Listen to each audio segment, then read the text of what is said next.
شمس روحي وحي ربي جنتي وحياة قلبي فرحة القرآن حبي نور دربي وأماني مؤمن هذه سبيلي أفضل الذكر دليلي بينات محكمات حولت مجرى الزمان مؤمن هذه سبيلي أفضل الذكر دليلي بينات محكمات حولت مجرى الزمان حافظ حول صحابي لمنا خير الكتاب واقتداء بابن عوف في السباق إلى الجنان شمس روحي وحي ربي جنتي وحياة قلبي فرحة القرآن حبي نور دربي وأماني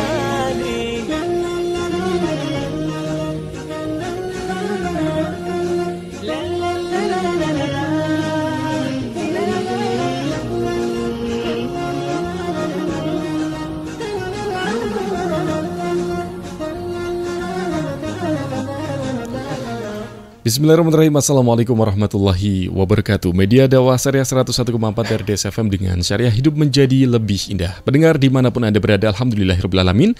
Segala puji hanya bagi Allah Subhanahu Wa Taala. Di kesempatan pagi ini kembali kita bisa melanjutkan program RDS Pagi. Untuk sesi dialog spesial di kesempatan kali ini kita sudah bersama dengan rekan-rekan kita dari Madumat yang nanti akan membersama kita sampai 1 jam ke depan, pendengar. Dan kita akan membicarakan satu tema yang sangat menarik terkait dengan bagaimana memilih madu yang asli menyelamatkan petani lebah dalam negeri.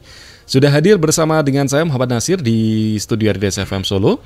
Ada 2 pembicara. Yang pertama yaitu ada Bapak Sutarso selaku CEO dari Madumat ya, dan Bapak Dwi Sartono selaku Chairman atau owner dari Madumat. Kita akan sapa dulu beliau berdua. Assalamualaikum warahmatullahi wabarakatuh, Pak Dwi dan Pak Sutarso. Waalaikumsalam warahmatullahi wabarakatuh. Kabar baik ini? Alhamdulillah. Alhamdulillah bisa ketemu di sini ya. Alhamdulillah.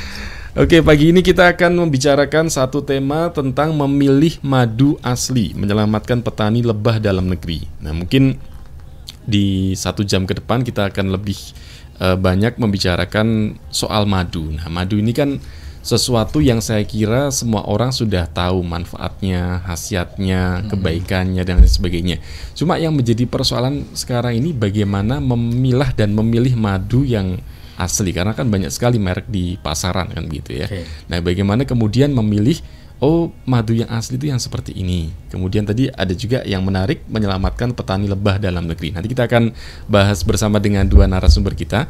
Mungkin bisa diperkenalkan dulu nih terkait dengan bagaimana memilih madu yang asli, dan nanti juga kaitannya dengan Madumat yang kabarnya ini sudah launching ya, sudah grand opening ya pada Sabtu kemarin ya. Nanti kita juga akan sampai ke sana juga tentang Madumat itu seperti apa, mungkin juga ada promo-promo dan lain sebagainya.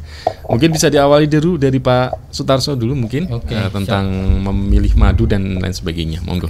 Oke. Terima kasih waktu yang diberikan kepada Mas Muhammad Nasir, dan saya salam buat semua para pendengar Radio Dakwah Syariah Solo RDS FM yang budiman, dan juga bagi teman-teman pemirsa ya yang di YouTube. Jadi YouTube betul. Di YouTube channel RDS FM. Oke, terima kasih. Tema yang kita pilih pada pagi hari ini adalah memilih madu asli menyelamatkan petani lebah dalam negeri. Ini terkait dengan bahwa salah satu pengobatan di Islam yang sangat luar biasa direkomendasikan oleh Al-Quran dan Nabi Muhammad SAW adalah madu. Nah, dari madu ini kegelisahan kita bahwa madu yang beredar di luas itu sulit sekali untuk membedakan mana madu yang asli, mana madu yang tidak asli, asli tapi palsu karena beberapa oknum ya, saya katakan oknum karena memang juga ada banyak juga teman-teman yang peduli dengan madu asli sebagai obat. Karena orang memilih madu ini pasti tujuannya adalah untuk obat, minimal untuk pencegahan kesehatan, Mas Nasir dan para pendengar semuanya, gitu. Nah, ironisnya kalau orang ingin memilih madu sebagai solusi untuk obat dan ternyata malah justru bisa membahayakan, itu yang saat ini salah satu yang mendasari dari Pak Dwi selaku owner Madumat ini membuka itu adalah untuk menyelamatkan petani yang nanti sebagai supplier dan masyarakat pengguna madu yang untuk kesehatan gitu Mas Nasir. Nah, untuk prolog saya akan sampaikan sedikit walaupun tadi disampaikan oleh Mas Nasir bahwa hampir semua sudah tahu sih teman-teman, hanya pemantapan aja. Nah, terkait dengan pemilih madu asli, materi-materi dan semuanya nanti akan disampaikan langsung oleh beliau Pak Dwi Sartono selaku owner dan lebih ahli nanti di bidang situ gitu. Oke, saya mulai dulu. Pertama, bahwa madu murni atau madu asli ini adalah obat segala penyakit Mas Nasir dan teman-teman pendengar semua dan pemirsa di YouTube channel RDS FM. Dalam Quran surat An-Nahl ayatnya 68-69 ya. Yang 68 ini yang kunci nanti di situ. Madu yang bisa menjadi obat, teman-teman semua. Ya, di An-Nahl 68. Saya bacakan artinya aja untuk menyingkat waktu. Buatlah sarang-sarang di bukit-bukit, di pohon-pohon kayu dan di tempat-tempat yang dibikin manusia. Kemudian makanlah dari tiap-tiap macam buah-buahan dan tempuhlah jalan Tuhanmu yang telah dimudahkan bagimu. Nah, ini di sini sebagai akar nanti di situ madu asli atau enggak. Karena di situ ada perintah Allah dari Allah kepada madu, kepada lebah untuk mengambil saripati dari buah-buahan. Ya, di situ nanti kuncinya bisa menjadi obat atau tidak. Kemudian manfaat madu itu sendiri ada di Quran surat An-Nahl 69. Ya, An-Nahl ayat 69. A'udzubillahi minasyaitonirrajim. Qula summa kulli min kulli samarati fasluki subula rabbika dulula yakhruju min butuniha syarabun mukhtalifun alwanuhu fi shifaa'ul linnas inna fi dzalika laayatil liqaumi yatafakkarun. Dari perut lebah itu keluar minuman madu yang bermacam-macam warnanya. Di dalamnya terdapat obat yang menyembuhkan bagi manusia. Sesungguhnya pada yang demikian itu benar-benar terdapat tanda kebesaran dari Allah bagi orang-orang yang menginginkan. Gitu ya, teman-teman. Ini manfaat madu di ayat 69-nya jelas Allah sendiri yang mengkabarkan. Kemudian sumber bagaimana madu menjadi obat ada 68-nya tadi. Kemudian juga ada di dalam hadis ya yang diriwayatkan oleh Bukhari, Nabi Muhammad SAW bersabda, madu adalah penyembuh bagi semua jenis sakit dan Al-Quran adalah penyembuh bagi semua kekusutan pikiran atau sakit pikiran. Maka aku sarankan bagimu kedua penyembuh tersebut, Al-Quran dan madu. Begitu Mas Nasir dan para pendengar semua ya. Nah, dengan berdasarkan dua ayat Al-Quran dan hadis tadi, pemirsa pendengar ya, jadi banyak orang yang menggunakan di air keruh untuk mendulang rupiah demi rupiah tanpa memperhatikan efeknya nanti di masyarakat. Itu yang menjadi keresahan kita terutama Mas Nasir dan teman-teman semua para pendengar gitu ya. Kemudian sedikit akan saya sambung tentang jenis madu. Madu itu sebenarnya hanya ada 4. Yang satu madu murni atau madu asli itu satu kan. Kemudian yang kedua adalah 3 SOS. Sering dengar mungkin Mas Nasir ya. 3 SOS. SOS itu ada 3. Berarti kan ada yang sirupan, kemudian ada oplosan, kemudian ada sintetis. Nah, jadi kan 4, murni, sirupan, oplosan, sintetis. Nah, ini yang madu murni ini yang akan jadi obat. Di sini yang banyak disalahgunakan Mas Nasir dan teman-teman semua ya. Nah, madu murni ini adalah madu yang berasal dari alam tadi. Jadi lebah kemudian terbang mengambil saripati gitu ya, saripati dari bunga-bunga, baik ada yang bunga nektar kan banyak dia. Ada yang randu, kelengkeng, kopi dan semuanya begitu. Itu yang asli yang sesuai nanti di Quran surat An-Nahl tadi gitu.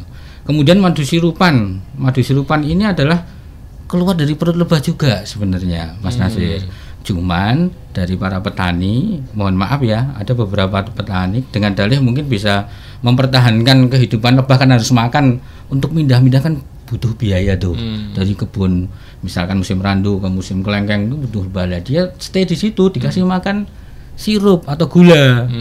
Keluarnya dari lebah cuman tadi ayat 68. Ayat 68 dia tidak terbang ke pohon-pohon sebagai nektar, tapi dia terbang di sarangnya. Iya, sama-sama mengeluarkan juga. Sama-sama mengeluarkan. Tapi khasiatnya enggak bisa, ya? beda karena memang enggak sesuai dengan yang Quran surat 68 An-Nahl tadi. Kemudian yang oplosan itu dicampur, Mas.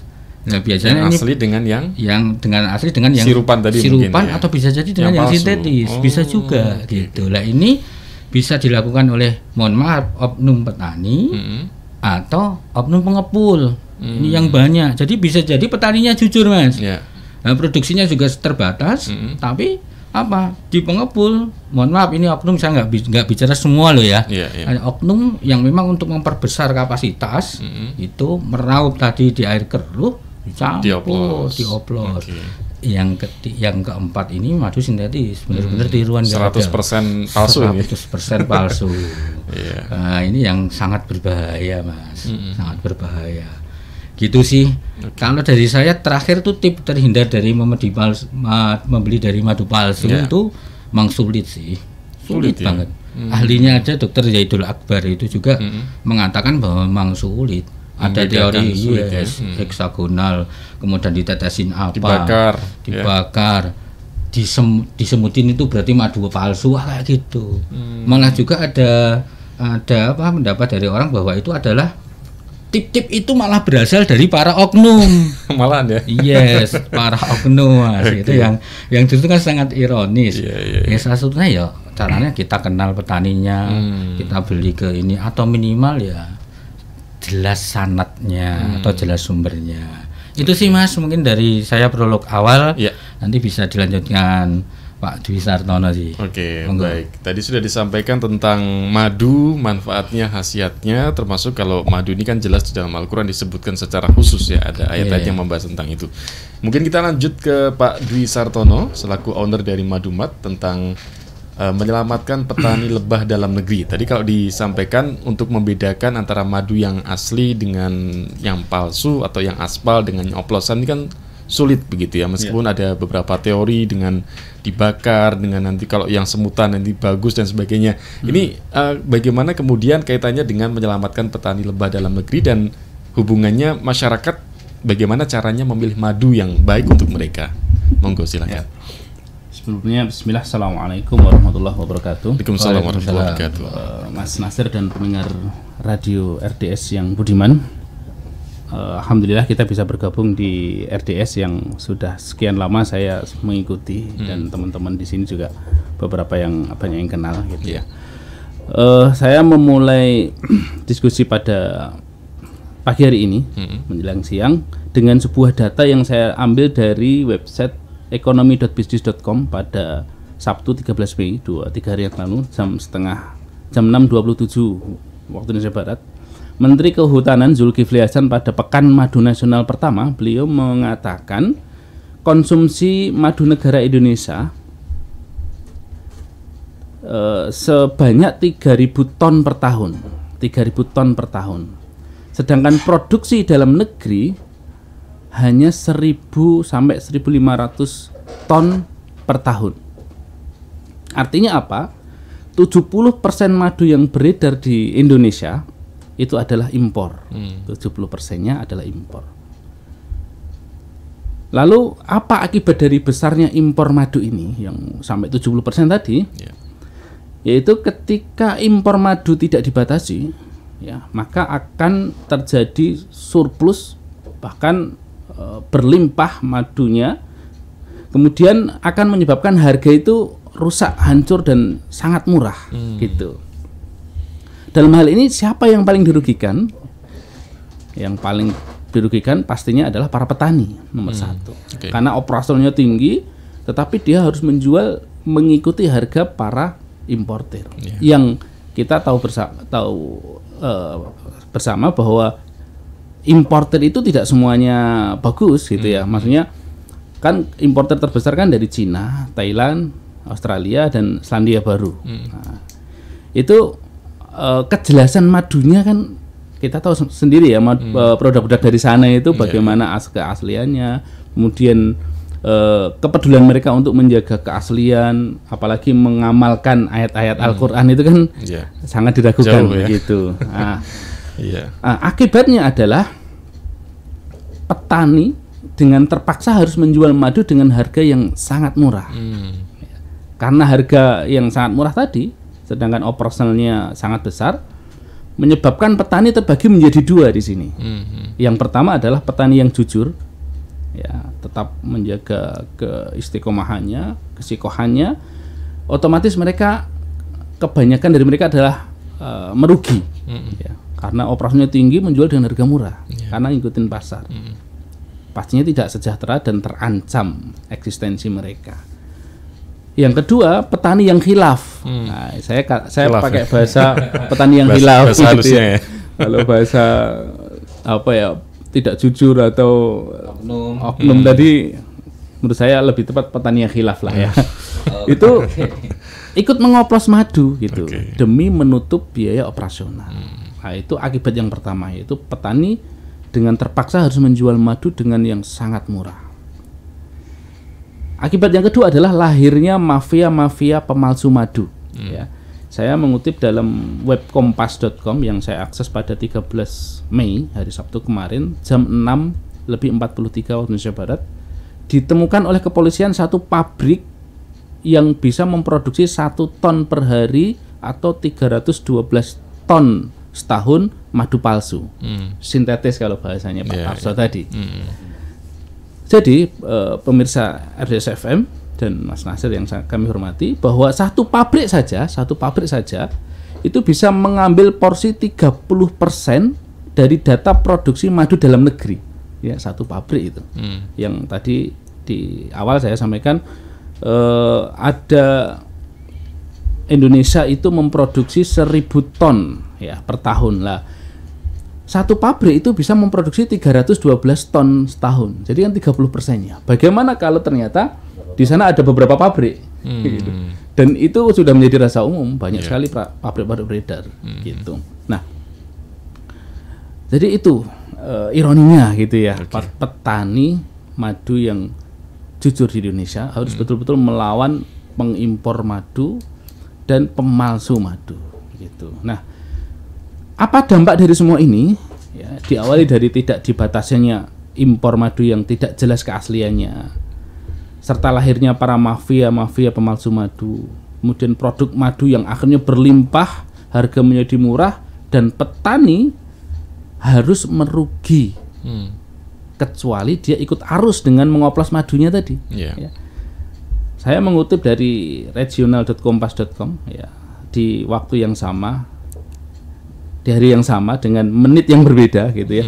Itu Dr. Muhammad Sahlan, pakar madu yang juga peneliti produk-produk lebah madu di laboratorium Rekayasa Industri Bioproses, Departemen Teknik Kimia Fakultas Teknik Universitas Indonesia, mengatakan dampak dari beredarnya madu-madu palsu ini ada dua. Yang pertama, kesehatan. Ya. Pastinya orang yang inginnya itu meminum madu untuk menjaga kesehatan sebagai suplemen, vitamin, obat bahkan, itu dengan ternyata madunya palsu, bukan kesehatan yang didapat tapi malah tambah sakit. Saya teringat Ustadz saya, Ustadz Kusnadi ya, beberapa minggu lalu saya ngobrol sama beliau menceritakan ada seorang ustadz besar nasional dari Kalimantan itu mengeluhkan kadar gulanya yang sangat tinggi, diabetes tinggi sekali gitu. Setelah ditanya, padahal saya sering minum madu loh gitu. Ternyata setelah diminum madu lah, madumu aja kayak gini gitu.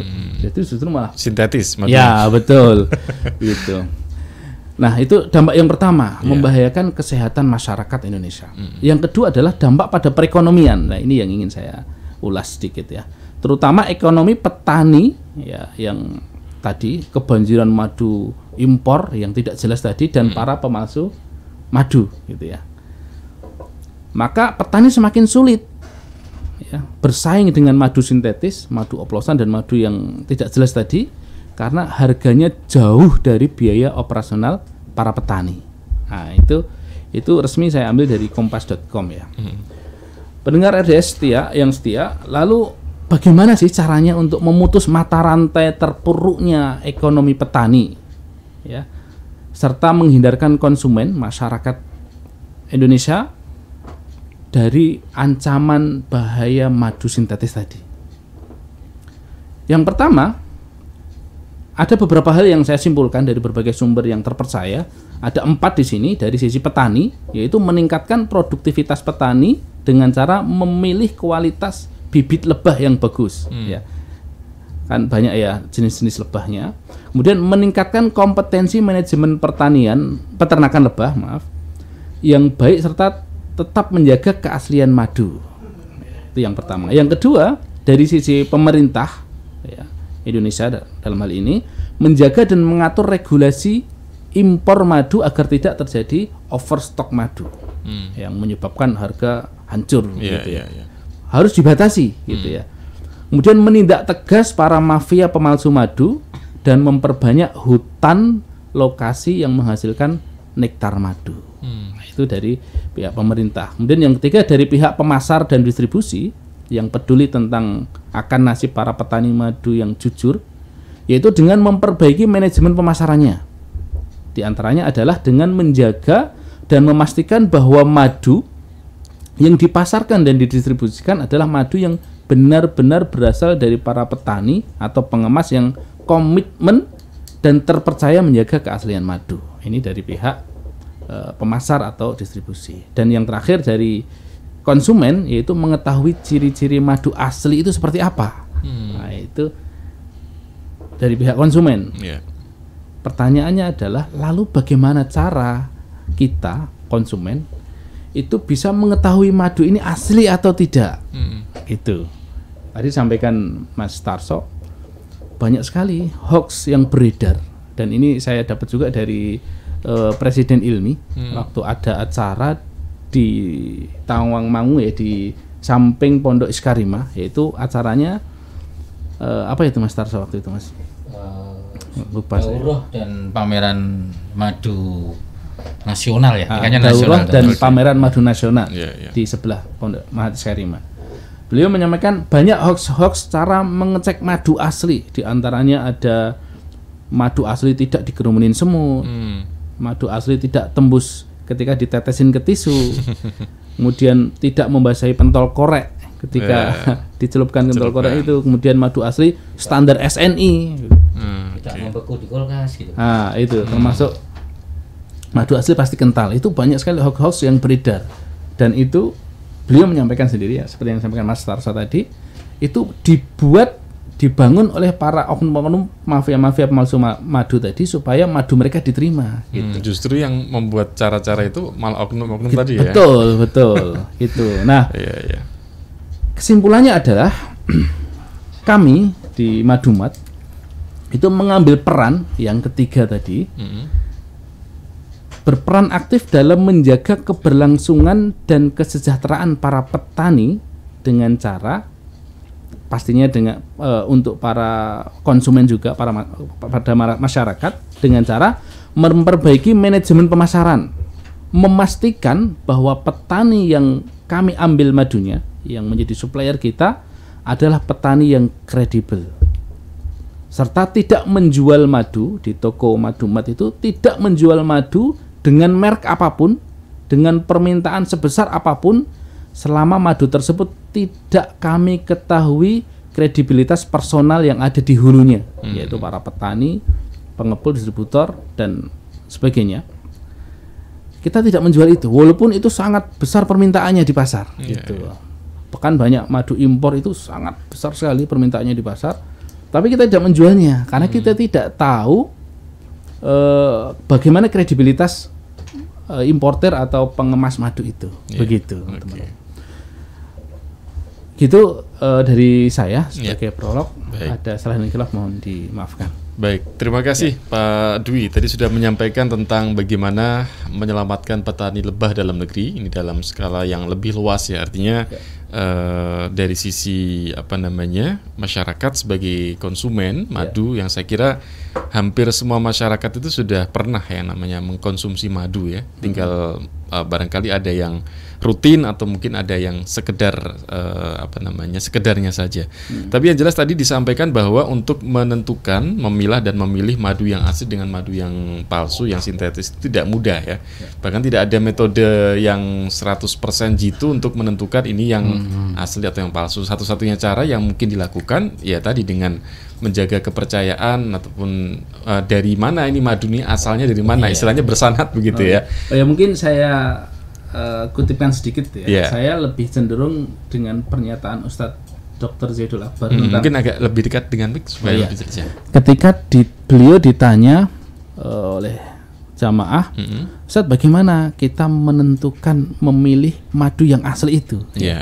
Ini sempat beredar ya di TikTok, di Facebook, di YouTube ketika kita ngetik cara menentukan madu asli Dr. Zaidul Akbar.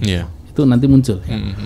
Beliau menyampaikan cara memilihnya dengan memastikan orang-orang yang terlibat dalam pengadaan madu itu adalah orang-orang yang sikoh, orang yang terpercaya. Begitu. Sampai beliau menyampaikan guru beliau yang 20 tahun itu masih kesulitan dan baru tahu setelah menelitinya selama 20 tahun itu, oh ternyata begini madu asli itu. Begitu. Dan secara kasat mata, kata beliau lagi, itu sangat sulit dibedakan antara madu asli dan madu palsu. Termasuk yang SNI tadi. Yang SNI itu kan cukup diastase numbernya itu 3 digit. Itu diastase number. Sedangkan madu asli yang dari petani langsung ataupun yang kita jual di Madumat itu di angka 10, bahkan sempat 40 ya Mas Tarso ya. 60 juga pernah Pak. 60 juga. Nah, jadi gampangnya beginilah, katakan 45 aja, 45 digit number diastase. Nah, sedangkan SNI cuma 3. Maksudnya 1 kilo madu dioplos dengan bahan pencampur madu, bisa dengan glukosa, fruktosa ataupun lainnya, atau air aja gitu. Itu dengan 10 air 1 kilo madu asli dicampur dengan 10 liter atau 10 kilo air, itu masih standar SNI. Karena nilainya nanti 4, sekian gitu. 4, sekian diastase number. Gitu. Sedangkan SNI cuma 3, maka itu standar. Dan saya ketika tanya pada teman-teman yang mendistribusikan madu impor dari luar, dari Arab Saudi terutama, saya tanya, ini jelas enggak ini madunya? Yang penting kan SNI gitu. Wah, SNI kan nggak bisa buat menentukan standar, buat patokan asli atau enggaknya. Begitu. Jadi memang satu-satunya cara yang memungkinkan ya dengan mengetahui siapa yang mengemas, yang menjual bahkan dari petaninya langsung begitu ya. Ya, kalau kita pakai cara itu seperti yang disampaikan Pak Dr. Zaidul Akbar. Jadi memang tidak ada metode yang pasti untuk menentukan bagi masyarakat awam nih. Untuk menentukan ini madu-madu ini yang asli yang mana susah ya. Susah ya. Baik. Nanti kita sambung lagi perbincangan kita, dan pendengar, bagi Anda yang mau bergabung untuk bertanya terkait dengan tema kita di kesempatan kali ini, memilih madu asli menyelamatkan petani lebah dalam negeri, Anda bisa bergabung tentunya nanti setelah beberapa jeda berikut ini, dan juga disediakan ada door prize menarik pendengar untuk Anda. Ini door prize-nya yang ada di meja ini. Kalau Anda menyaksikan lewat YouTube, Anda bisa saksikan ini ada madu yang sudah dipersiapkan untuk door prize bagi Anda yang beruntung ya. Nanti barangkali tidak semua penelpon atau pendengar yang bertanya lewat WA, tetapi yang beruntung nanti bisa kita pilih untuk mendapatkan door prize dari Madumat. Kita akan jeda dulu sebentar untuk menghadirkan yang berikut ini, dan kita nanti akan lanjutkan kembali dialog spesial kita bersama dengan Madumat dengan satu tema yang kita perbincangkan, memilih madu asli menyelamatkan petani lebah dalam negeri. Masih bersama dengan dua narasumber kita setelah yang berikut ini. Pendengar, kabar gembira untuk Anda pecinta roti semir. Kini hadir di kota Solo, Roselo, Roti Semir Solo. Spesialis oleh-oleh Roselo Bakery. Roti semir khas Roselo Bakery dengan krim dan roti yang lembut. Siapapun yang mencicipi pasti ketagihan. Spesialis hantaran istimewa, hantaran arisan, hantaran mantenan, hantaran syukuran, dan lain-lain. Tersedia sifon susu, brownies susu Roselo, aneka bolu, krumpul mini, krumpul besar, roti tawar, roti kecil. Melayani juga snack box dengan menu pilihan Anda dan harga terjangkau. Roselo Bakery beralamat di Jalan Adi Sumarmo nomor 313 Banyuanyar, Banjarsari, Surakarta, atau bisa juga Anda dapatkan di beberapa outlet Pengging dan Simo Boyolali, serta outlet Temuwangi Klaten. Untuk informasi dan pemesanan, hubungi telepon atau WA di nomor 0812 2975 3688 atau buka Instagramnya di @roselobakery. Jangan bilang ke Solo kalau belum bawa Roselo. Alhamdulillah. Wah, lagi minum apa bro? Ini loh, saya itu minum susu CBM Etawa, susu kambing bubuk dengan gula batu loh. Emang khasiatnya apa bro? Wah, khasiatnya tentunya banyak sekali. Bisa mengatasi asma, bronkitis, batuk menahun, dan lain-lain. Terus bisa menghilangkan pegal-pegal loh. Lah hebat ah. Dan juga bisa meningkatkan vitalitas dan imunitas tubuh. Banyak banget manfaatnya ya. Susu CBM Etawa, perpaduan susu kambing Etawa 60% dan gula batu 40%, merupakan formulasi yang tepat untuk terapi Anda. Segera konsumsi CBM Etawa, 100% garansi uang kembali jika 3 pekan tidak merasakan manfaatnya, dan aman untuk penderita darah tinggi. Info produk hubungi 0857 47 26 26 25. Dapatkan di apotek terkemuka, Mitra CBM, atau di CBM 3 Pusat Madu dan Herbal Joho Sukoharjo, 50 meter selatan SMK BP 1. Susu kambing asli pasti amis.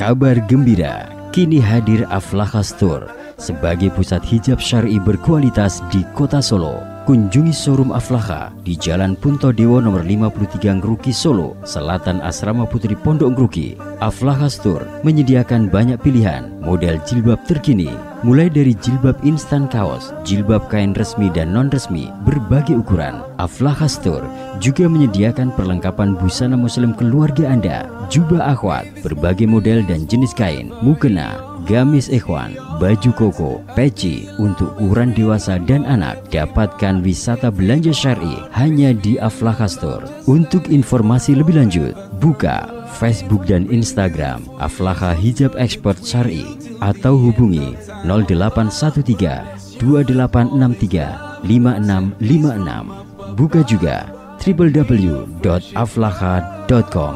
Aflaha Store, pelopor jilbab instan syar'i sejak 1994. Anda masih bersama kami di 101,4 RDS FM. Dengan syariah, hidup menjadi lebih indah.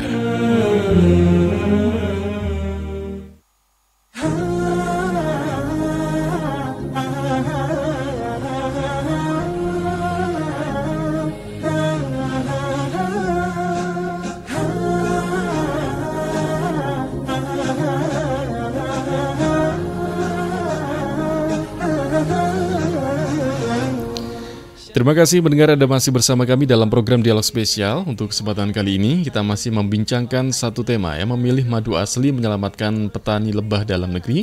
Masih bersama dengan dua narasumber kita, ada Bapak Dwi Sartono selaku owner dari Madumart dan juga Bapak Sutarso selaku CEO dari Madumart. Kita tadi sudah membahas sedikit tentang bagaimana memilah dan memilih madu yang asli seperti apa caranya, kemudian manfaat madu yang saya kira sudah menjadi hal yang kita pahami bersama ya, tentang manfaat madu dan lain sebagainya. Ada yang menjadikannya sebagai suplemen untuk kebugaran tubuh misalkan ya, atau ada juga yang menjadikannya sebagai obat dan lain sebagainya. Nah, untuk Anda yang akan bergabung kami persilahkan mendengar, dan bagi yang bergabung nanti untuk yang terpilih akan mendapatkan hadiah menarik ya dari Madumart. Ada madu yang sudah ada di depan Anda pendengar, yang di hadapan Anda ini nanti bisa Anda dapatkan begitu ya.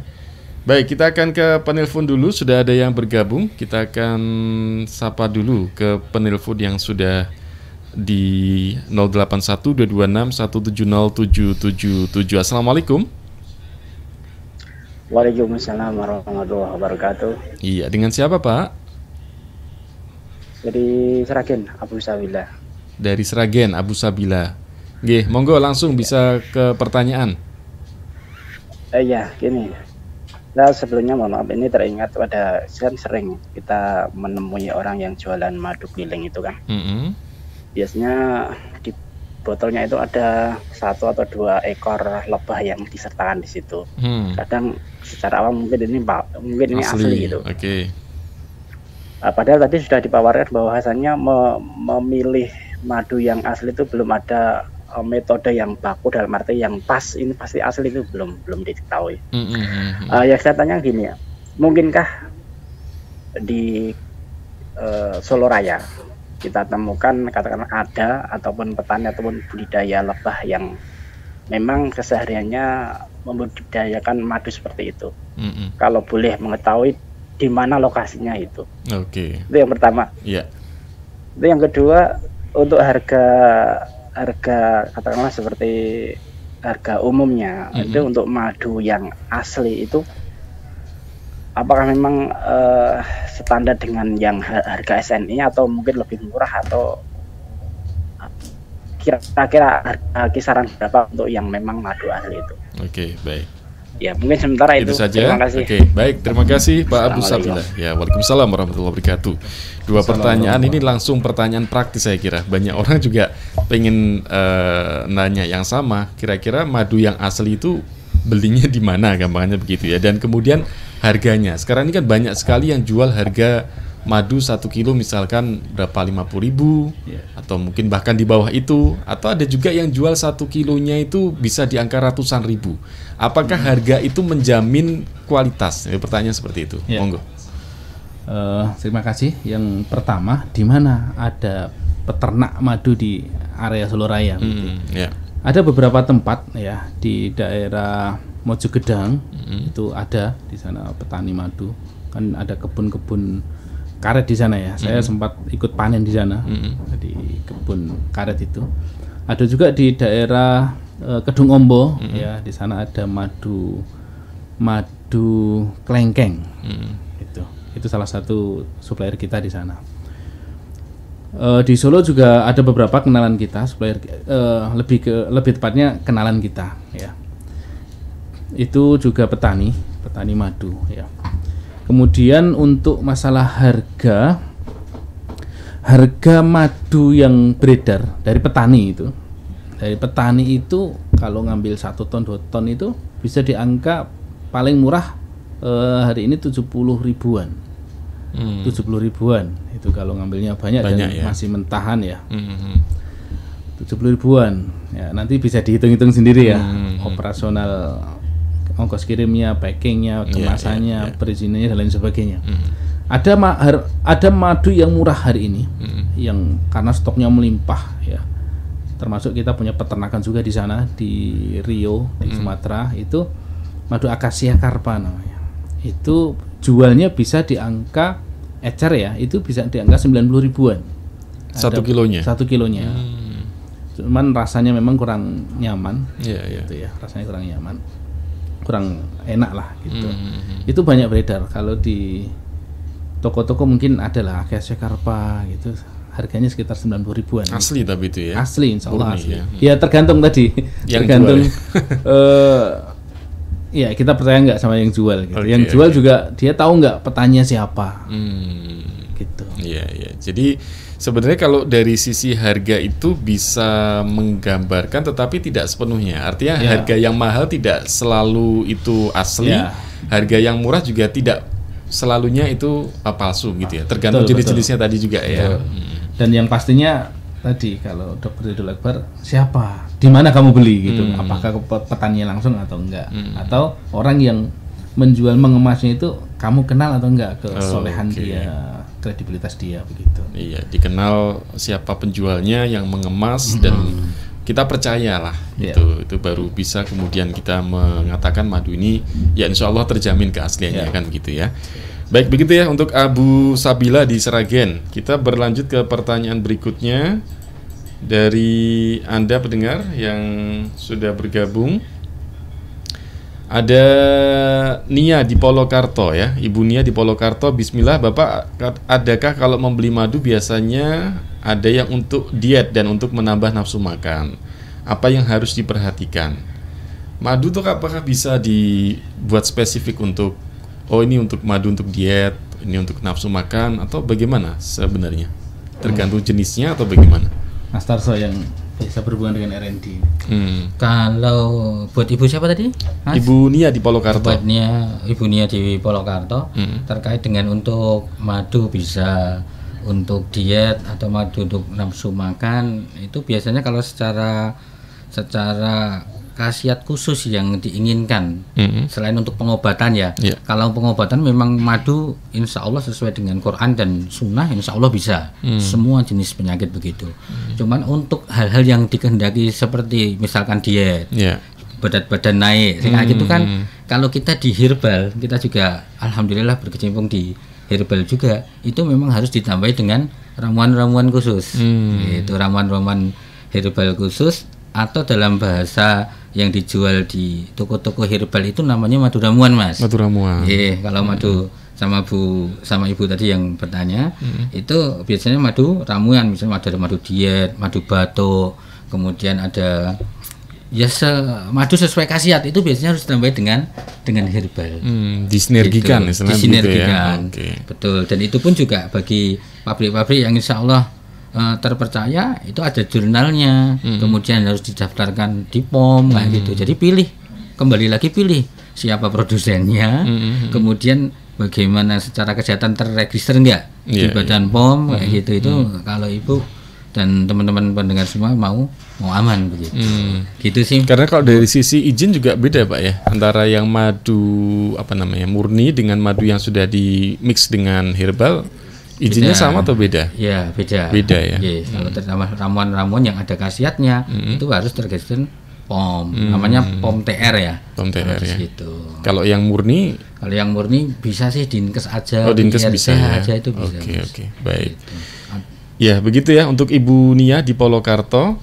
Kita ke penelpon berikutnya ini. Ada yang sudah bergabung ya. Kita akan sapa dulu. Assalamualaikum warahmatullahi wabarakatuh. Halo ya, dengan Pak Nadi nih suaranya. Iya. Betul, sehat Pak Nadi. Ini mana tuh? Iya, monggo.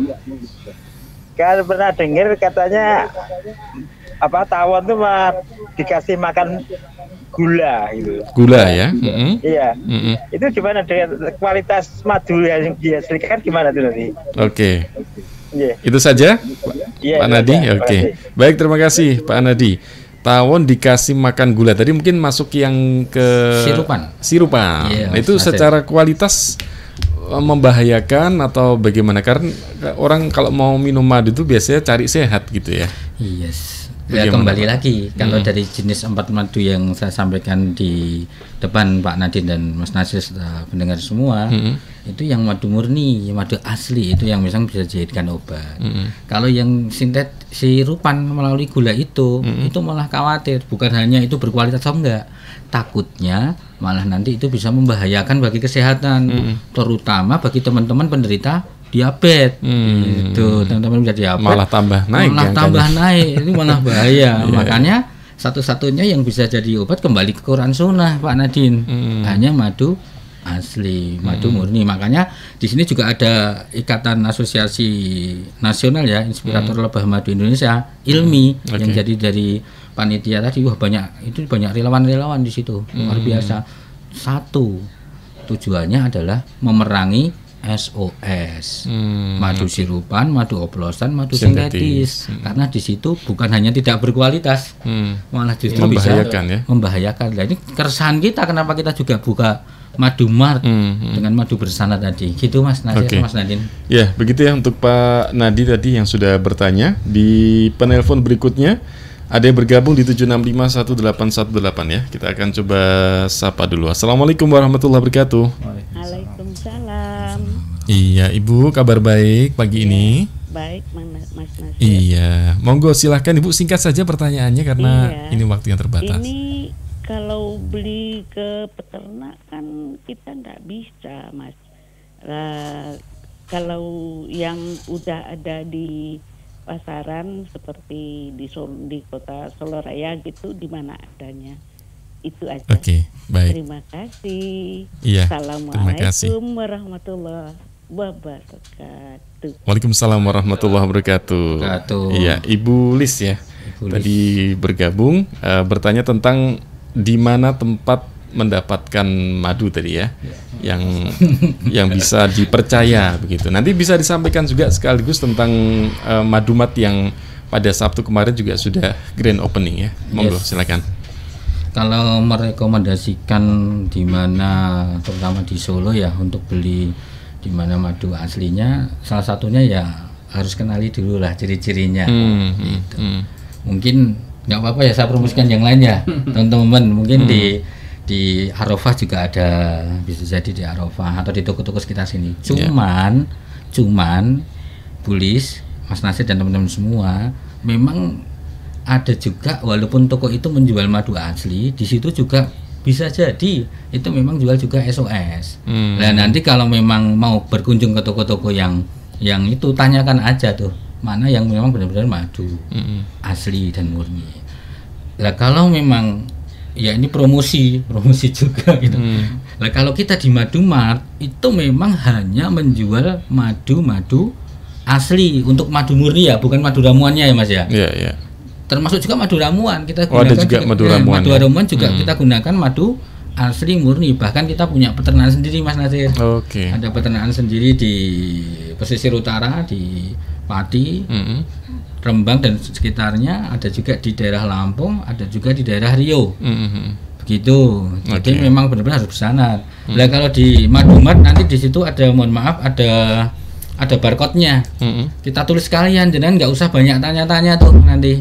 Di situ ada barcode, nanti ketahuan langsung di situ sumbernya dari mana, panennya di mana, kapan gitu nanti ada. Oh gitu ya. Sama nanti juga siapa petaninya, riwayatnya bagaimana nanti ada. Oh, ada sanadnya. Iya, ini keseriusan kita, kita Mas untuk menyambut.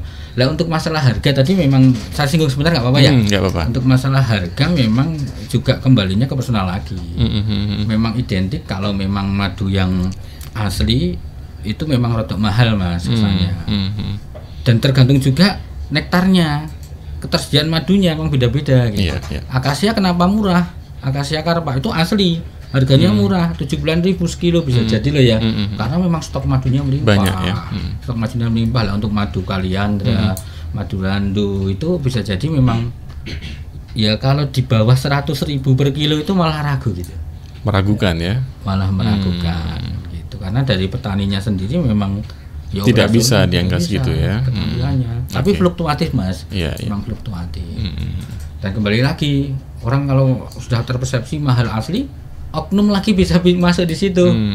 Wah, biar madu aku yang SOS bisa jadi tak kasih harga mahal. Biar nanti dipercaya.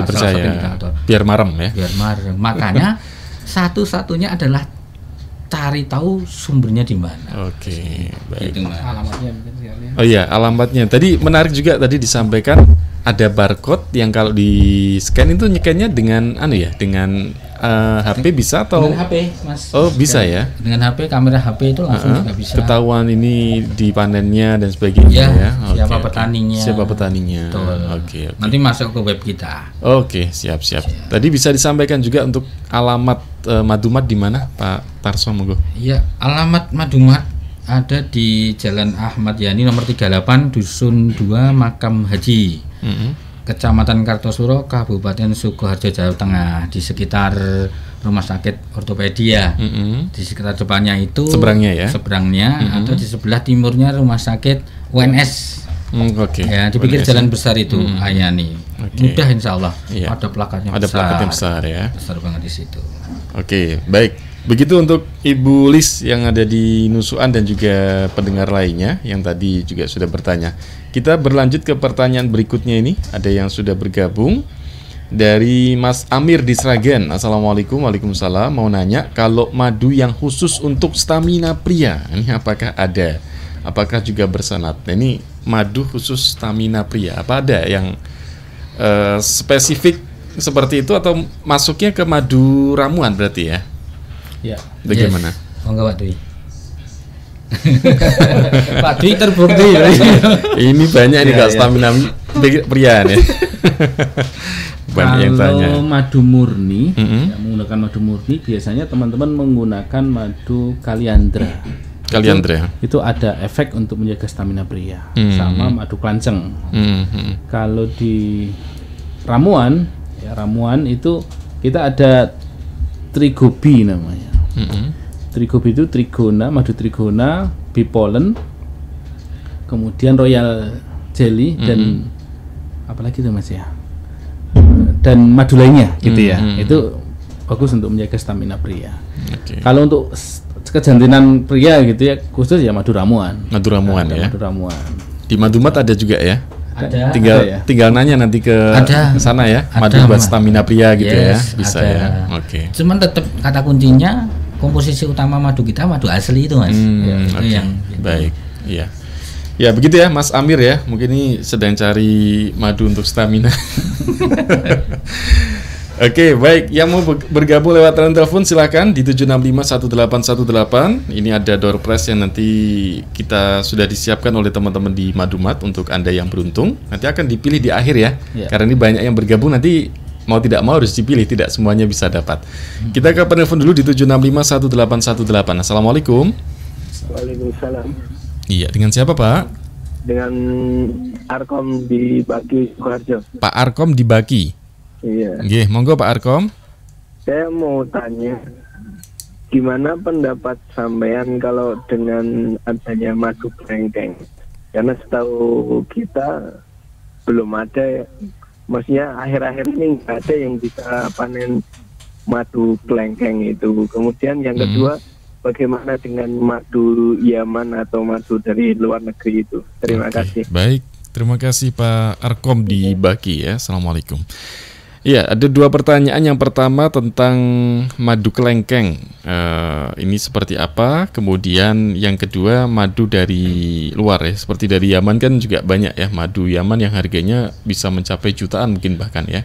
Jadi madu itu tidak setiap musim panen bisa ini ya. Maksudnya katakanlah seperti kelengkeng, tidak setiap musim panen bisa ya, atau ya, bagaimana? Betul.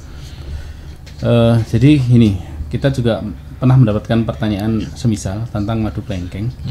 Kita memiliki sanad, ada tim sendiri yang kita tugaskan untuk mencari madu yang dia insya Allah orangnya sikoh, kita tahu betul kredibilitas dia. Beliau memiliki rekanan mitra yang beliau langsung menyaksikan sendiri keberadaan kebun kelengkeng dan bahkan madu-madunya yang ditanam di situ ada. Gitu. Kemudian ada yang menyampaikan ke kami, itu mustahil ada, gitu. Musim ini mustahil ada. Saya nggak tahu itu panennya kapan. Tapi saya tahu benar kredibilitas tim kita itu, dan dia juga berani mengatakan ini pasti ada, gitu. Maksudnya ini jelas, jelas sanadnya, jelas orangnya, begitu. Jadi keberanian itu ada. Cuman memang masa-masa tertentu nggak menghasilkan madu, memang, gitu ya. Dan kita stok memang lama. Stok kita ada yang bukan baru dipanen gitu loh. Stok lama masih banyak. Pada musim panennya. Betul. Begitu ya. Dan kita tampung karena memang untuk madu yang bersanad ini itu kita tidak jual grosir, sementara ini kita jual grosir, kita hanya pakai untuk kebutuhan sendiri. Oke, baik. Ya, sebelum menjawab pertanyaan yang kedua tadi tentang madu Yaman dan lain sebagainya, kita ini harus jam 11 harus berita dulu. Nanti kita lanjutkan setelah beberapa berita berikut ini. Pendengar dimanapun Anda berada, jangan kemana-mana. Nanti kita akan lanjutkan kembali setelah kita menyimak berita RDS FM pukul 11 waktu Indonesia bagian Barat bersama dengan rekan reporter Syaiful Arif.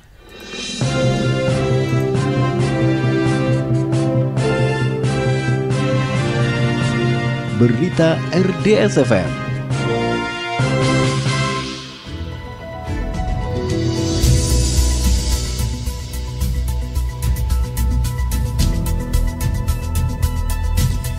Assalamualaikum warahmatullahi wabarakatuh. Berita RDS jam 11 siang bersama saya Saiful Arif. Pendengar, jajaran Polres Bogor, Jawa Barat menindaklanjuti laporan soal dugaan penembakan terhadap Habib Bahar bin Smith. Habib Bahar dikabarkan ditembak orang tak dikenal pada Jumat 12 Mei 2023 di Bogor. Pihaknya sudah menerima laporan yang disampaikan Habib Bahar kepada pihak kepolisian dan saat ini pihaknya sedang menindaklanjuti laporan tersebut. Ini sebagaimana disampaikan Kepala Polres Kapolres Bogor AKBP Imanuddin saat dikonfirmasi pada Senin pagi ini. Menurut Kapolres Polres Bogor membentuk tim penyelidikan dan penyidikan atas laporan disampaikan pihak Habib Bahar.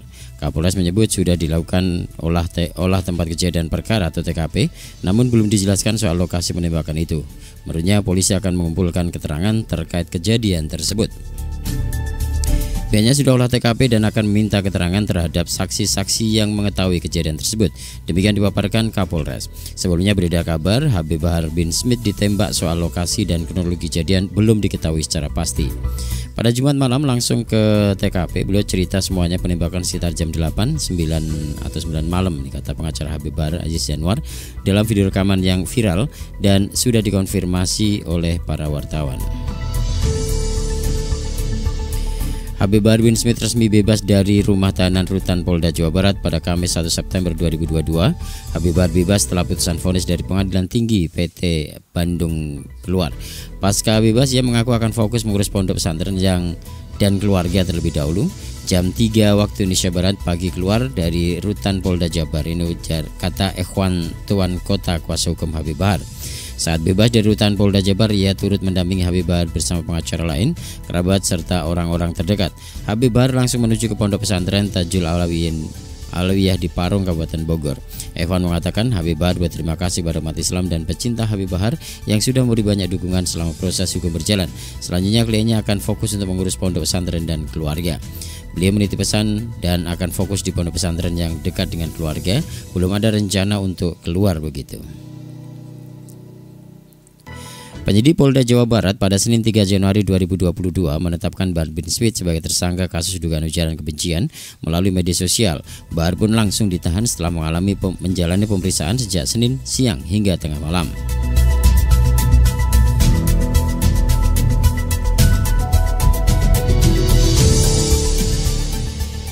Informasi lainnya, pendengar.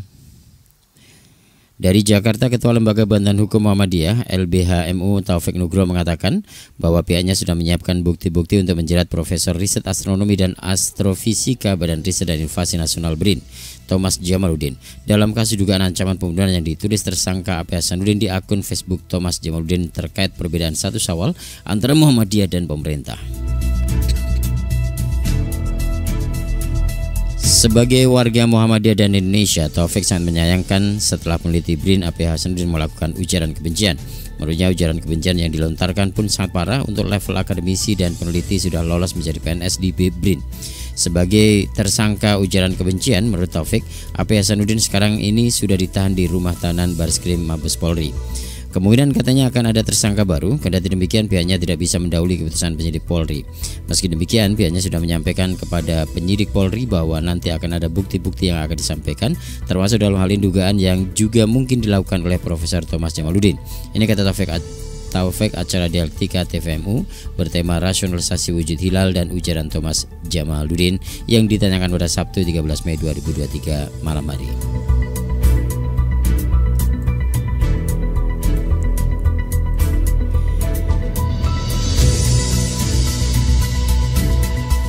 Informasi lainnya, pendengar, upaya pembebasan 4 orang yang disandra kelompok kriminal bersenjata KKB di Ogbah, Kabupaten Pegunungan Bintang, Papua Pegunungan membuahkan hasil berkat campur tangan tokoh masyarakat dan tokoh agama. Keempat korban sandera itu adalah pekerja proyek pembangunan Base Transceiver Station atau BST Bakti Kominfo. Kapolda Papua Irjen Polisi Matius Fakhiri di Merauke Sabtu 13 Mei lalu menjelaskan setelah para tokoh melakukan pendekatan maka mereka diserahkan. Awalnya 3 pekerja PT Inti Bangun Sejahtera IBS didampingi Kepala Dinas Informasi dan Komunikasi Kabupaten Pegunungan Bintang Alvirus Sanuari PS Kulka, staf distrik Ogbab, dan juga Senus Lapitalem, warga distrik Borme, Jumat 12 Mei berangkat dari Oksibil menuju distrik Ogbab menggunakan pesawat elang air terkait pembangunan tower BTS. Setibanya di lapangan terbang Okpab, tiba-tiba didatangi anggota KKB yang membawa senjata tajam dan melakukan kekerasan terhadap mereka. Setelah berbagai upaya, akhirnya 4 santri yang diserahkan mereka adalah Asmar dan Ferry yang merupakan karyawan PT IBS, PS Kulka yang merupakan staf distrik Obab, dan Senus Lapitalem warga distrik Borne. Dari dua dari 4 orang sandera yang terluka yakni Asmar dan Ferry langsung dibawa ke puskesmas Obab untuk diobati. Fakir mengatakan keempat pekerja tersebut sudah bersama masyarakat di distrik Obab dan korban penyanderaan yang terluka dianiaya oleh kelompok KKB itu sudah mendapat perawatan medis di puskesmas setempat.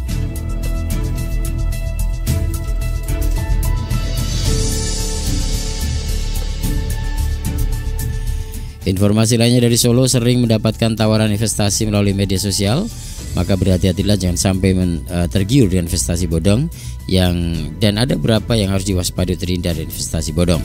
Direktur Utama Indonesia Securities Investor Protection Fund atau SIPF, Narotama Arianto mengatakan saat ini banyak janji bodong yang disampaikan melalui Telegram, Instagram dan sebagainya. Misalnya yang menawarkan buka rekening urun dana dan menjanjikan keuntungan tertentu. Ini harus berhati-hati jika sudah menjanjikan keuntungan tertentu, biasanya bodong. Cek legalitasnya, paling gampang bisa dicek di website Indonesia SIPF. Keanggotaannya sudah pasti anggota IDX, anggota Bursa Efek, sudah pasti izin OJK dan untuk anggota DPP. Nasabahnya adalah calon nasabahnya mendapatkan perlindungan mekanisme dari dana perlindungan pemodal katanya. Kepala Unit Komunikasi Perusahaan Kustodion Central Efek Indonesia KSC Adisti Widyasari juga menyampaikan beberapa hal yang perlu diwaspadai agar terhindar dari investasi bodong. Menurutnya biasanya investasi legal berani menjanjikan profit yang tidak wajar atau terlalu tinggi, bahkan persentasenya bisa mencapai lebih dari 30% hingga 100%. Selain itu batas waktu pengembalian modal yang disebutkannya juga sangat cepat.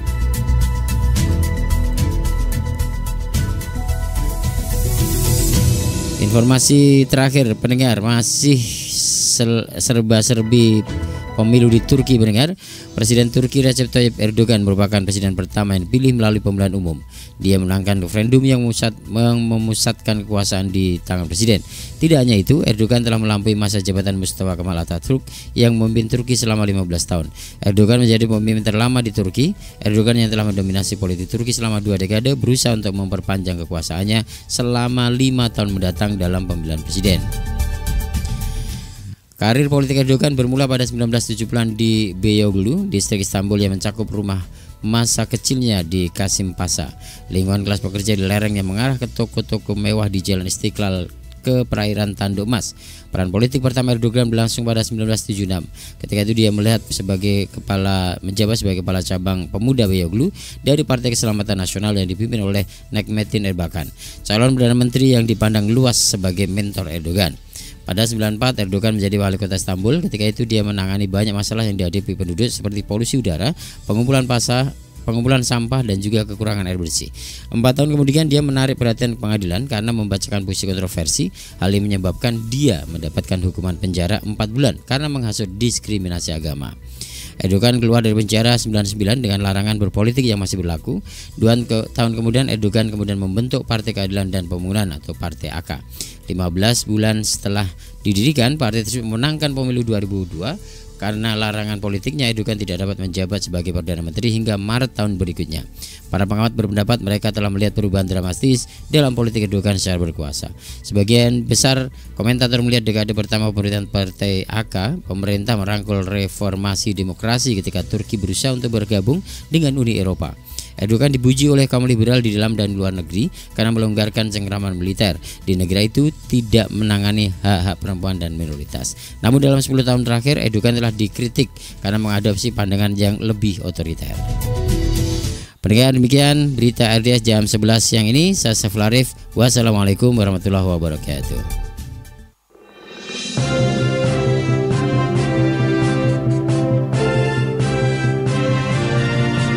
Berita RDS FM.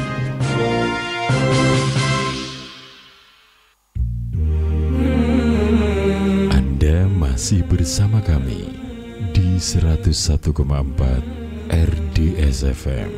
Dengan syariah, hidup menjadi lebih indah.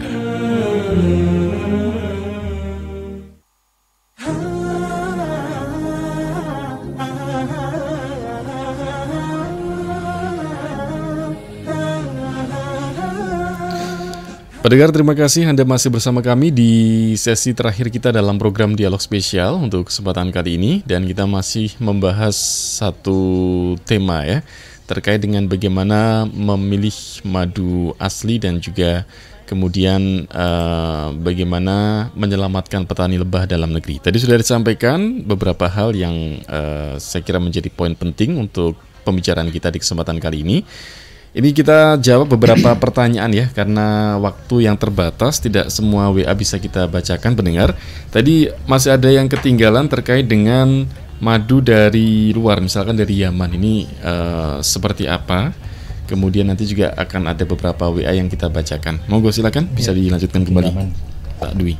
Saya lengkapi jawaban saya yang tentang madu kelengkeng tadi ya. Bisa agak dekat ya. Ya, madu kelengkeng memang sempat terjadi kelangkaan beberapa tahun yang lalu karena ada peremajaan atau perombakan besar-besaran. Jadi sangat langka sekali waktu itu madu kelengkeng, dan alhamdulillah kita masih menemukan tempat yang memang baru ditanam usia 4 sampai 5 tahun ya. Pohonnya masih kecil dan alhamdulillah masih bisa menghasilkan madu kelengkeng walaupun jumlahnya nggak banyak gitu. Dan itu yang disangsikan oleh teman-teman, sebagian teman-teman itu nggak mungkin, mustahil ada. Dan alhamdulillah kita sendiri yang tim kita sendiri yang mendapatkan madu ini gitu. Nah kemudian untuk bisa meyakinkan bisa datang langsung ke outlet kami yang ahli madu, silahkan bisa dibau, dirasa. Kalau dia sudah ahli madu bisa membedakan bau dan rasanya ini madu asli atau enggak, itu bisa ya, itu bisa. Kemudian untuk masalah madu dari Yaman ataupun dari Arab Saudi ataupun dari manapun, sekali lagi kita tidak mengatakan madu-madu itu palsu, tidak ya. Cuman kita tidak menjual di toko karena kita hanya akan menjual madu yang kita tahu benar kredibilitas personal yang menjadi hulunya, petanikah atau pengepulnya. Jadi bukan berarti kita mengatakan produk yang tidak di toko kita, tidak ada di toko kita itu produk palsu, bukan. Cuman kita tidak tahu kredibilitas petaninya atau pengepulnya, begitu. Kita hanya menjual madu yang kita tahu jelas kredibilitas, kesolehan gitu. Kita punya standar menjadi supplier produk madu kita. Yang pertama itu sholat 5 waktunya jelas. Ya, sholat 5 waktunya bagus ya. Kalau laki-laki ya pasti di masjid gitu ya. Kemudian tidak pernah terkenal atau dikenal seorang pemalsu madu. Nah, 2 ini wajib menjadi standar petani yang menyuplai madu kita. Gitu. Jadi jelas ya, tidak sekedar oh ini ada madu kemudian dijual tuh enggak ya. Bisa. Baik. Sempat kita ada teman saya Ustadz juga dari NTT ya. NTT mau datang ke sini, mau ke Solo, mau membawakan madu gitu. Saya tanya, Ustadz, antum tahu nggak petaninya itu dia sholat 5 waktunya bagaimana? Gitu. Wah kalau itu nggak tahu, kita ambilnya di pengepul. Ya maaf, kita nggak bisa menerima madu itu. Baik. Ya begitu ya untuk Pak Arkam ya di Baki yang tadi sudah bertanya. Satu WA lagi barangkali saya bacakan dari Anda pendengar di 962. Sebaiknya madu itu dikonsumsi sampai kapan setelah tutup atau kemasannya dibuka? Kemudian bagaimana dengan madu pahit?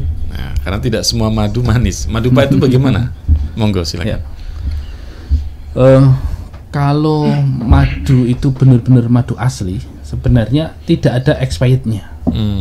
Bahkan madu itu zaman dulu digunakan untuk pengawet mayat.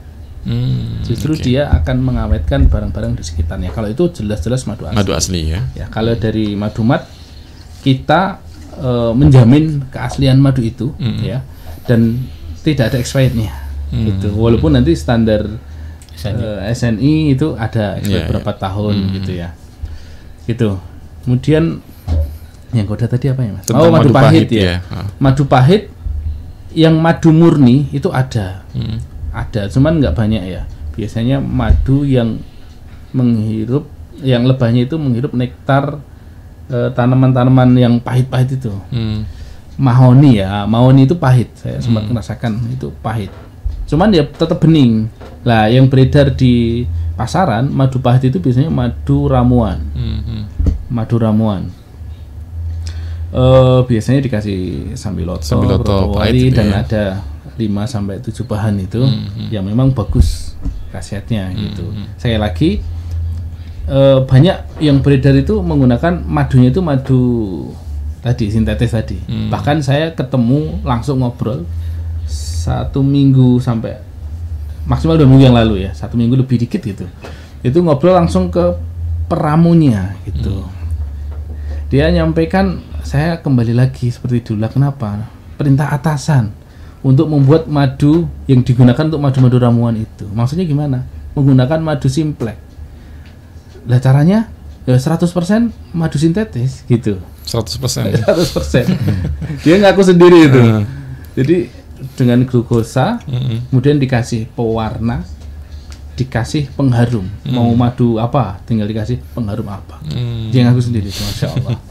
Ya ini untuk ramuan gitu katanya, kebutuhan perusahaan gitu. Wallah alam lah. Oke, baik. Begitu ya untuk Anda pendengar yang sudah bertanya tentang madu itu konsumsinya sampai kapan setelah tutup dibuka. Ini tidak seperti obat mungkin ya. Kalau beberapa obat kan ada masa expired yang sekian hari itu bisa dikatakan stabil atau bagaimana begitu ya. Asal penyimpanannya, mungkin tips penyimpanan madu itu bagusnya di mana? Suhu kamar, suhu terbuka gitu atau di kulkas atau bagaimana? Di kulkas lebih bagus. Di kulkas lebih bagus ya. Kemudian yang penting tidak di tempat yang panas. Di suhu ruangan aja. Suhu ruang ya. Cukup tidak lah, langsung gitu. kena sinar matahari Betul, gitu ya. betul. Dan ini paling bagus disimpan di botol kaca. Gitu. Botol kaca. Di botol kaca karena tidak mengalami penggerusan ya. Kan madu itu sifatnya ekstraksi ya, mengekstrak bahan-bahan di sekitarnya. Kalau dia pakai botol plastik ya itu akan menggerus plastik itu. Jadi nanti lama-lama botol plastik itu akan tipis gitu rasanya gitu. Nah, maka di madu-madu itu 99% pakai botol kaca. Kaca ya. Ya, kita khawatir ya kalau madu asli kan keras tuh, cepet banget mengerus, mengekstraksi. Hanya satu aja yang pakai botol plastik karena permintaan pasar, yaitu madu Trigobi ya, karena kita kirim-kirim ke luar untuk daerah mempermudah itu pengiriman ya, betul. Nah, kita sarankan juga setelah sampai rumah dipindah di botol kaca. Gitu. Oke, baik. Ya. Ya, barangkali karena ini waktu yang terbatas, tadi kita kembali ke Madumart. Mungkin bisa disampaikan kembali tentang Madumart itu seperti apa, lokasinya, kemudian kontak yang bisa dihubungi, termasuk promo-promo yang disiapkan untuk para pembeli. Silakan, Pak Tarso, monggo. Saya dulu untuk masalah Madumart. Oke, siap. Kekhasan Madumart itu apa ya? Jadi Madumart agak lebih dekat dengan mic. Ya. Madumart itu kita mengambil positioning madu bersanad, dan ini sudah kita patenkan juga ya di HG. Maksudnya apa?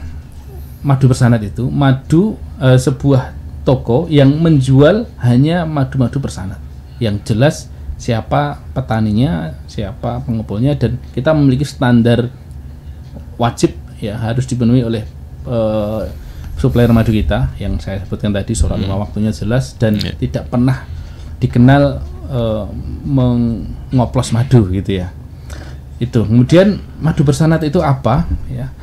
Yaitu sebuah metode untuk menjamin keaslian madu. Saya ulangi, sebuah metode untuk menjamin keaslian madu dengan cara memastikan orang-orang yang terlibat dalam pengadaan madu tadi, dari hulu petani hingga hilirnya, dari sampai pengemas, itu orang-orang yang lulus standar kita, standar Madumart, yaitu tadi surat 5 waktunya jelas, kemudian tidak pernah terindikasi atau dikenal pernah memalsu madu begitu. Nah, jika ada dari konsumen semuanya, dari masyarakat yang mengetahui bahwa orang yang ada di sanad kita, nanti muncul di barcode itu di botol, itu ada scan barcode ya, itu nanti dia scan, itu ada sanad-sanad yang orang-orang yang terlibat di pengadaan madu kita, kok ternyata mendapati oh ini orangnya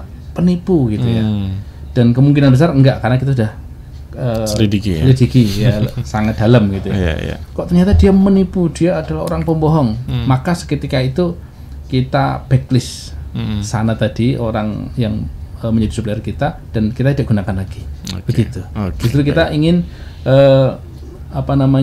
minta bantuan ke masyarakat untuk mengetahui kejelasan sana-sana tadi. Kalau memang ada indikasi orang-orang seperti tersebut bisa disampaikan ke kami. Gitu. Baik. Itu positioningnya dibandingkan dengan yang lainnya, gitu betul. ya. Nah, kembali ke tadi Madumat tentang alamat, kemudian nomor yang bisa dihubungi, promo-promo yang menarik, silakan Pak Tarso. Oke, Mas Nasir dan para pendengar serta pemirsa RDS FM. Untuk Madumat sebenarnya kita sudah buka 1 tahun, cuman alamat lama ada di Pasar Kliwon. Kemudian kita pindah ke ruang yang lebih besar, kemudian di jalan yang lebih besar dan akses lebih mudah untuk teman-teman semua bisa mendatangi ke toko kita yang beralamat ini yang baru ya. Kita hanya 1 di situ kalau di Solo. Dipastikan 1 di situ aja, yaitu di Jalan Ahmad Yani nomor 348 Dusun 2 Makam Haji, Kecamatan Kartosuro, Kabupaten Sukoharjo, Jawa Tengah ya. Di depan Rumah Sakit Ortopedi Solo atau sebelah timurnya Rumah Sakit UNS gitu Mas Nasir dan teman-teman. Kalau berkenan silahkan teman-teman datang semua ke berbondong-bondong lah buat sana rame. Bagi yang peduli madu asli bisa hubungi, atau kalau tanya-tanya dulu bisa hubungi di WA kita 0813 9018 7088. Kami ulangi di 0813 9018 7088. Kita ada promo menarik dari tanggal 1 sampai 15 Mei. Jadi terakhir hari ini sebenarnya. Sebenarnya ya hari ini terakhir ya. Promo hingga diskon 50%. Untuk madu ada yang 50%, ada yang 40%, 30%, 20% ada. Itu di sana juga tersedia obat-obat herbal yang lainnya. Spesial untuk para pendengar dan pemirsa RDS FM khusus hanya ini benar-benar Mas Nasir dan pendengar semua. Selain pendengar RDS FM tidak akan kita kasih tuh. Perpanjangan diskon up 50% sampai tanggal 17 2 hari ke depan ya. 2 hari ke depan khusus untuk RDSM. Bagaimana nanti sampaikan aja. Saya pendengar setia pemirsa YouTube channel RDSM, pokoknya kita percaya lah gitu Mas. Enggak usah sampaikan ke sana ya. Kasir di sana ya. Oke. Gitu sih Mas. Iya. Baik. Jadi itu promonya potongan up to 50% ya. Up to 50%. Untuk Anda yang membeli madu di Madumat. Alamatnya sangat gampang sekali. Mau arah ke Rumah Sakit UNS begitulah gampangannya, sebelah kiri jalan berarti ya. Sebelumnya atau sesudahnya kalau daerah Solo? Kalau dari Solo sebelumnya atau seberang Rumah Sakit Ortopedi ya. Siap. Oke, baik. Nomornya bisa Anda kontak di 0813 9018 7088 pendengar. Baik, sebelum kita akhiri kebersamaan kita di kesempatan kali ini seperti janji kita di awal, ini kita akan memilih pendengar yang mendapatkan door prize menarik berupa madu ya, yang sudah ada di depan bapak-bapak ini. Ada 6 ya, ada 6 madu.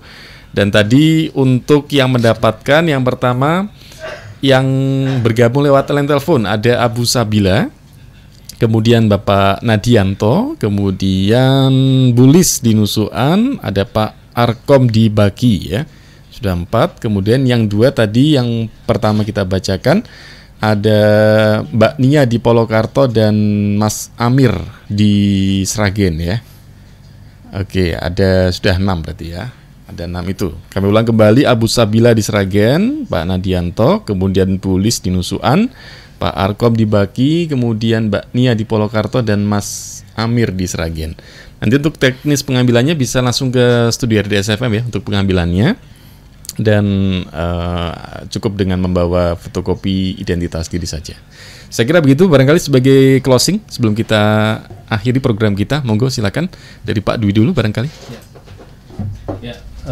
Pendengar RDS FM, yuk kita bareng-bareng selamatkan para petani madu dalam negeri dengan mengisolasi peredaran madu palsu, baik import maupun mafia pemalsu madu di Indonesia, serta menjaga kesehatan keluarga kita dengan memilih madu yang benar-benar asli.